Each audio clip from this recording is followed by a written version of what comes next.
saya hormati Bapak Ibu dosen uji dan asesor UKIN PPG. Perkenalkan, nama saya Abdul Qawam dengan NIM 2501109115072. Saya merupakan peserta PPG dalam jabatan ke-4 tahun 2025 dari LPTK UIN Maulana Malik Ibrahim, Kota Malang, bidang studi Al-Quran Hadis. Pada kesempatan kali ini, saya akan melaksanakan praktek pembelajaran dengan materi memahami isi kandungan surat Az-Zumar ayat 53 di kelas 7 MTSN 1 Kota Malang. Terima kasih atas waktu dan kesempatannya. Wassalamualaikum warahmatullahi wabarakatuh. Assalamualaikum warahmatullahi wabarakatuh. Waalaikumsalam warahmatullahi wabarakatuh. Di tempat duduk, siap? Siap. Sebelum memulai pelajaran hari ini, marilah kita berdoa bersama-sama. Bismillahirrahmanirrahim. Raditu billahi rabba wa bil islami dina wa bi Muhammadin nabiyyan wa rasulah. Rabbi zidni ilma warzuqni fahma waj'alni min ibadikas sholihin. Walhamdulillahi rabbil alamin. Nawaitu ta'alluma wat ta'lima wat tadhakkura wat tadhkira wan naf'a wal intifa'a wal ifadata wal istifadata wal hassa 'ala tamassuki bi kitabillahi wa sunnati rasulih wa du'a ilal huda wa dalalata 'alal khair ila wajhillahi wa mardatihi wa qurbihi wa sawabihi. Amin bi rahmatika ya arhamar rahimin. Oke, baik anak-anak. Bismillahirrahmanirrahim. Kita mulai. Alhamdulillah minggu kemarin rata-rata semua sudah menghafal surat Al-Balad ayat 1 sampai 10 dan surat Al-Baqarah ayat 153. Nah, hari ini kita masuk pada surat yang ketiga, yaitu surat Az-Zumar ayat 53. Nah, di dalam surat Az-Zumar ini menjelaskan tentang bagaimana seorang hamba itu bertaubat kepada Allah Subhanahu wa taala. Bagaimana juga cara Allah mengampuni hamba-hambanya. Nah, oleh para ulama, surat Az-Zumar ayat 53 disebut sebagai ayat yang sangat memberikan harapan kepada manusia. Kenapa demikian?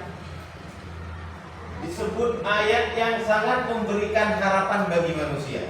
Kenapa? Kita sekarang baca artinya. Kita baca ayatnya dulu, kemudian nanti kita baca artinya. Kemudian nanti akan saya jelaskan sedikit tentang surat Az-Zumar. Bismillahirrahmanirrahim. Ikuti. Bismillahirrahmanirrahim. Qul ya ibadiyalladzina asrafu ala anfusihim. Qul ya ibadiyalladzina asrafu ala anfusihim. La taqnatu min rahmatillah. La taqnatu min rahmatillah. Innallaha yaghfirud dzunub jami'a. Inna Allah yaghfirud dunuba jami'a. Innahu huwal ghafurur rahim. Innahu huwal ghafurur rahim. Potongan pertama, kul. Kul artinya apa? Kul. Katakanlah. Oke. Katakanlah. Jadi Allah itu meminta kepada Nabi Muhammad untuk mengatakan sesuatu kepada siapa? Kepada kita hambanya. Apa yang diminta dikatakan oleh Allah kepada Nabi Muhammad? Ya ibadi, wahai hamba-hambaku. Nah, ini kalimatnya. Ya ibadi, wahai hamba-hambaku. Kalimat hamba-hambaku ini adalah merupakan kalimat kasih sayang atau pengakuan. Kenapa kita misalnya atau orang tua kita ketika memanggil kita dengan kalimat anakku, menandakan bahwa orang tua mengakui kita sebagai anak. Itu merupakan tanda kasih. Sama halnya di sini, Allah berfirman dengan kalimat ya ibadi, hamba-hambaku. Berarti Allah di sini mengakui kita sebagai hamba. Berarti ini bentuk rasa kasih sayang. Alladzina asrafu ala anfusihim. Wahai hamba-hambaku yang melampaui batas dari dosa-dosanya. Atau bisa dikatakan dia berdosa sehingga dia mendolimi dirinya sendiri. Kalau dosa kecil 1 kali, 2 kali, 3 kali, dosa besar 1 kali, 2 kali, 3 kali kemudian bertaubat, ini tidak disebut melampaui batas. Akan tetapi yang dimaksud di sini asrafu ala anfusihim, yang hampir dalam hidupnya itu tidak pernah ada kebaikan sedikit. Meskipun dia meyakini agama Islam atau dia meyakini Allah Subhanahu wa taala sebagai Tuhannya. Yang dimaksud asrafu ini seperti itu anak-anak. Jadi tidak ada kebaikan, hanya dosa saja terus yang dilakukan. Sudah melampaui batas. Dosanya sudah melampaui batas. Ini saja kata Allah, la taqnatu mir rahmatillah, yang sudah melampaui batas saja. La taqnatu mir rahmatillah, jangan berputus asa dari rahmat Allah. Maksudnya apa? Allah pasti mengampuni. Kenapa? Innallaha yaghfirud dunuba jami'a, karena Allah akan mengampuni dosa-dosa semuanya. Anak-anak, ada 3 cara Allah itu mengampuni dosa manusia. Yang pertama Allah mengampuni dosa manusia karena dia bertaubat. Pertama. Kedua, Allah mengampuni dosa manusia meskipun dia tidak bertaubat. Bertaubat diampuni, tidak bertaubat juga diampuni. Maksudnya gimana? Dengan cara apa? Caranya ikutilah keburukanmu dengan kebaikan. Kenapa? Ketika misalnya kita melakukan dosa, kemudian setelah itu kita melakukan kebaikan, otomatis kebaikan yang kita lakukan akan menggugurkan dosa yang sudah kita lakukan tanpa harus paham? Kemudian yang ketiga Allah akan mengampuni dosa manusia tanpa dia bertaubat, tanpa dia melakukan kebaikan. Kenapa demikian? Karena di potongan terakhir innahu huwal ghafurur rahim, karena Allah itu Maha Pengampun lagi Maha Penyayang. Ya, rahmat Allah itu lebih besar daripada murka.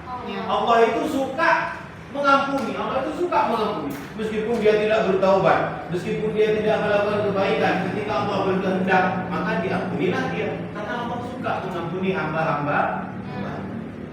Paham sampai sini anak-anak? Paham? Nah, sekarang kita lanjutkan dengan diskusi kelompok. Setelah itu nanti kalian bisa mempresentasikan di depan satu persatu atau perwakilan dari masing-masing kelompok. Ya, jadi maksudnya ini minta persetujuan sama teman-teman. Kira kisah yang kamu temukan itu berinspirasi apa enggak? Jadi kemarin tentang taubat, artinya tentang tentang tauhid ya. Itu ada dulu dan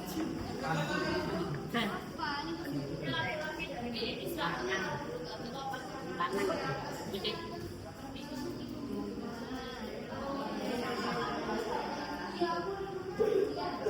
Bisa melakukan seorang kiai apa yang akan diterima Allah bersama.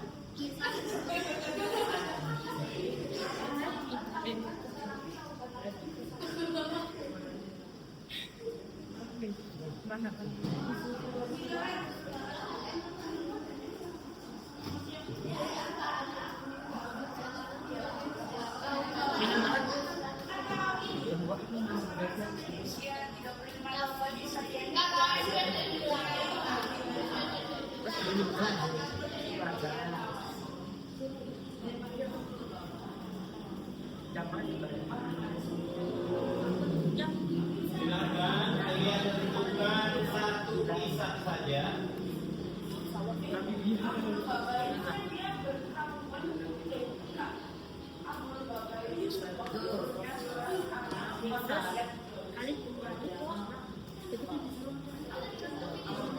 Tentukan satu kisah, kemudian kisah itu dijelaskan teman-teman.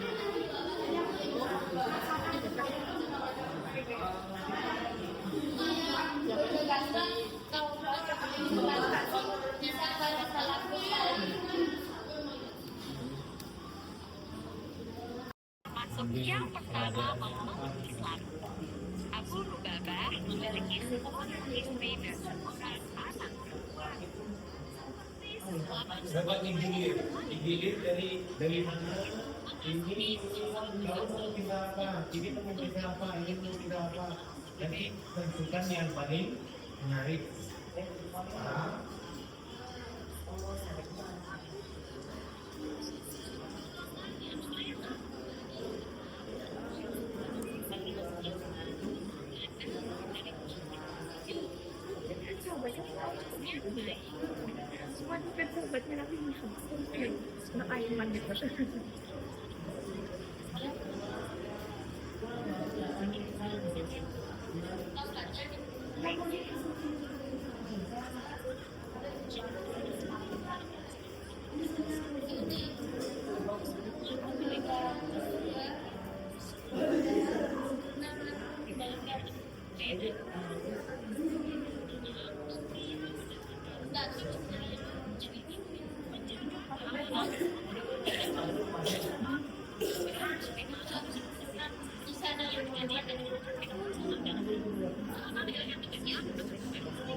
Tentukan satu kisah.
Coba digilir dari mana? Ini kamu mau kisah apa? Ini mau kisah apa? Ini mau kisah apa? Nanti tentukan yang paling menarik. Paham?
Ditentukan satu kisah ya. Yang paling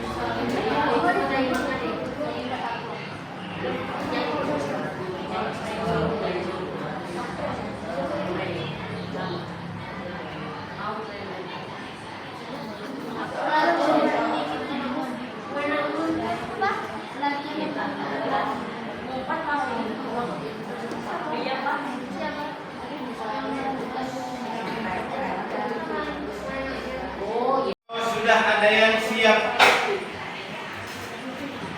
ini, silakan nanti angkat tangan ya.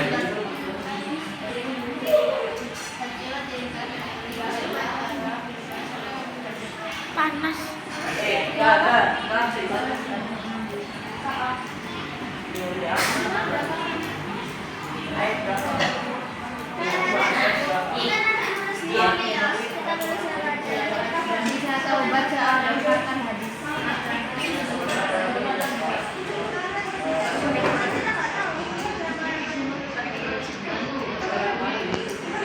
Ini bisa tahu baca orang hadis gimana sih?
Kalau kalian sudah menentukan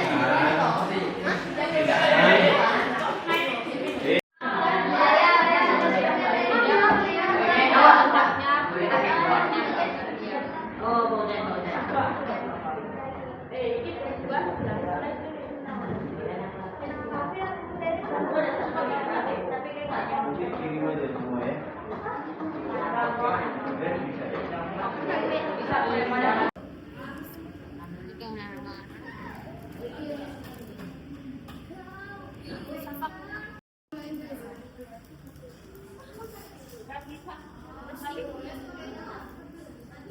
Sampai saya aksesnya saya puncak di bagian satu orang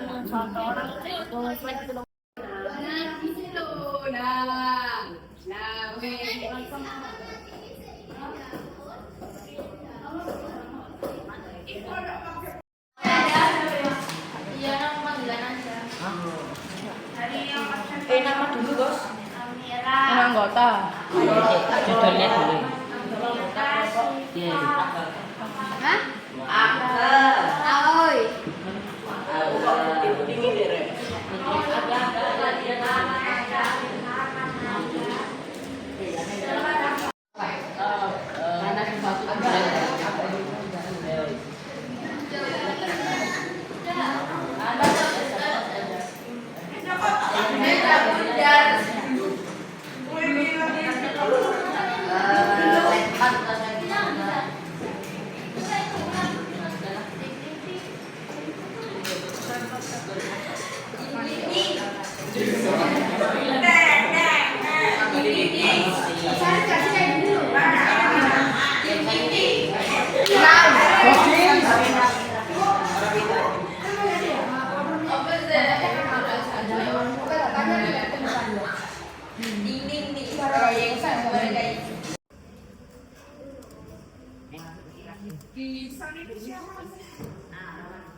Saya jam ketiga ngajar juga.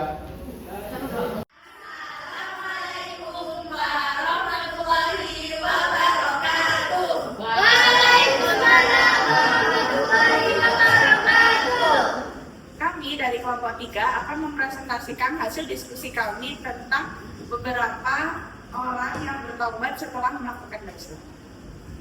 Yaitu orang yang akan kami presentasikan pada hari ini adalah Abdul Bapak.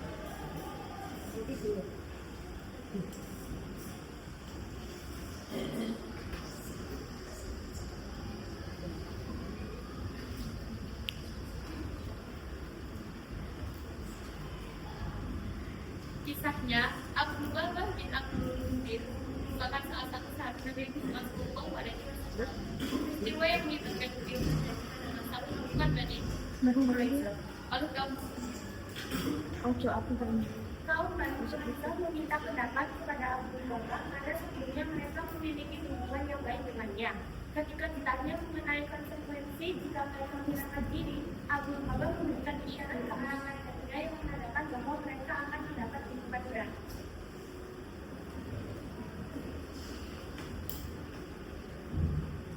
Isyarat tersebut dilakukan secara spontan. Namun setelah itu Abu Bakar segera menyadari bahwa tindakannya merupakan kesalahan karena sudah membatalkan keputusan tersebut. Merasa sangat menyesal, Abu Bakar bertobat dengan sungguh-sungguh. Ia mengikat dirinya pada salah satu tiang di Masjid Nabawi dan bersumpah tidak akan melepaskan ikatannya hingga Allah Subhanahu wa Ta'ala menerima taubatnya. Beberapa hari kemudian Allah Subhanahu wa Ta'ala menurunkan ayat Al-Quran yang menyatakan bahwa taubat Abu Bakar diterima. Rasulullah SAW kemudian melepaskan ikatan tersebut.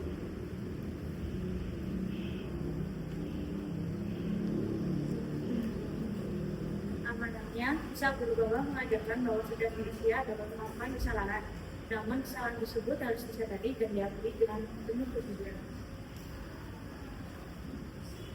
Penyesalan yang tulus harus disertai dengan tobat yang sungguh-sungguh kepada Allah Subhanahu wa Ta'ala serta komitmen untuk tidak mengulangi perbuatan tersebut. Ini juga menegaskan bahwa Allah Subhanahu wa Ta'ala Maha Pengampun dan selalu membantu ampunan bagi hamba-Nya dan yang membagikan ini.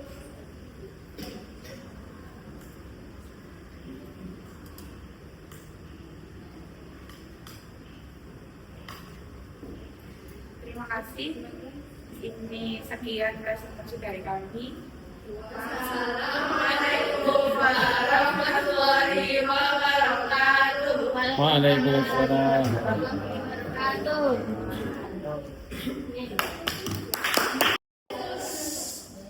Assalamualaikum warahmatullahi wabarakatuh.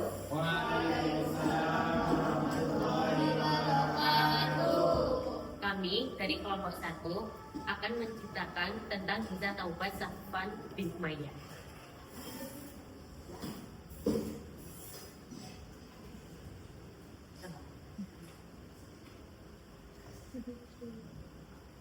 Sifat atau kehidupan Safwan pra-Islam. Safwan itu dalam lingkungan masyarakat jahiliyah yang masih menanamkan Ia setelah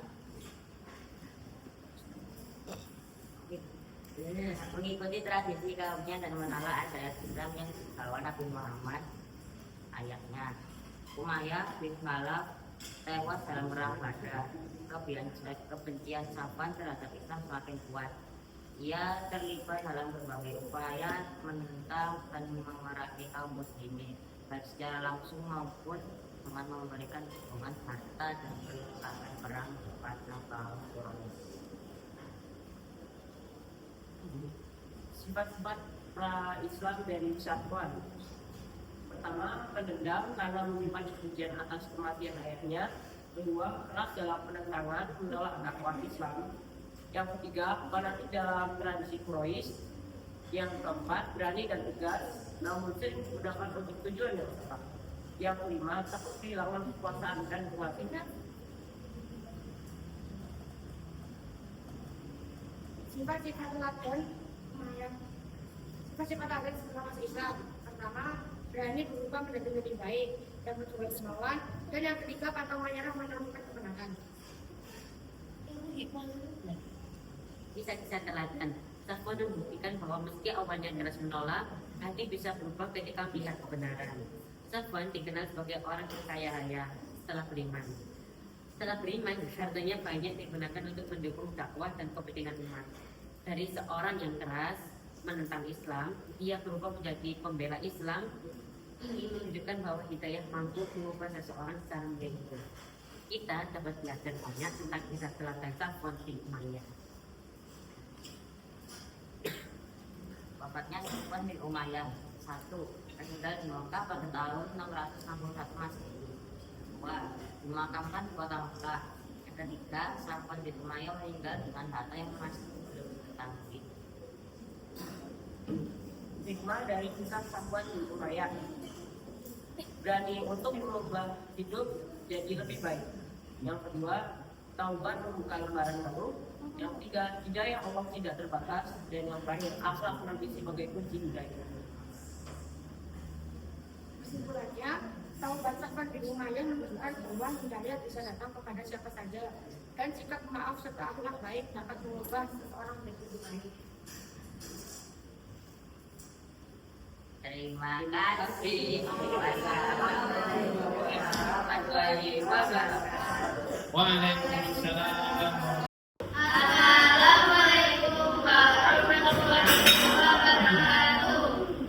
Waalaikumsalam warahmatullahi wabarakatuh. Kami dari kelompok 2 akan mempresentasikan tentang kisah Utbah perampok yang brutal. Mabuk yang perampok.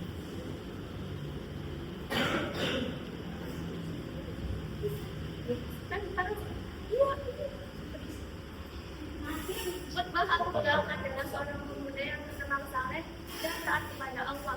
Sejak masih muda, ia sudah rajin menjalankan ibadah seperti salat, puasa, dan membaca Al-Quran.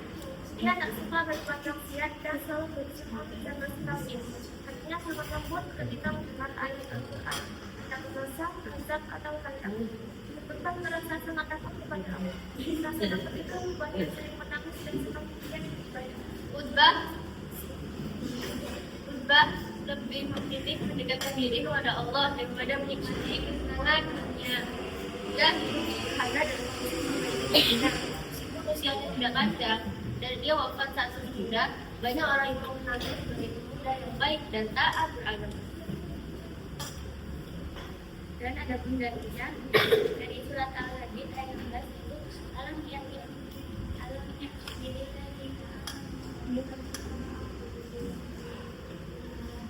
artinya benar-benar datang waktunya bagi orang-orang yang beriman untuk berdoa. Makna kisah ini adalah Allah selalu membuka pintu taubat bagi siapa saja yang ingin berubah menjadi lebih baik, meskipun sebelumnya banyak yang berbuat dosa. Nah, yang pertama, Allah tahu menerima taubat hambanya yang sungguh-sungguh. Kedua, taubat kedua bisa dimulai dengan mudah. Ketiga, Allah membuat hati dan perilaku seseorang bukan hubungan dengan baik-baik. Terima kasih untuk kita. Assalamualaikum warahmatullahi wabarakatuh.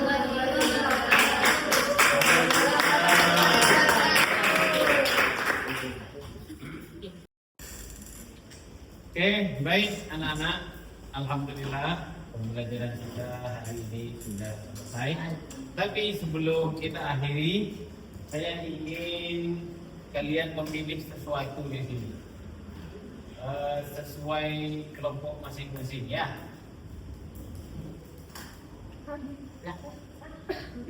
Nah, kelompok 1 dari pembelajaran kita hari ini, kalian pilih yang mana bebas? Kalian mau pilih yang mana? Nomor 2. Oke. Kelompok 2. Nomor ada yang pilih 4, ada yang pilih 2. Oke. Nomor apa kelompok 3? 2.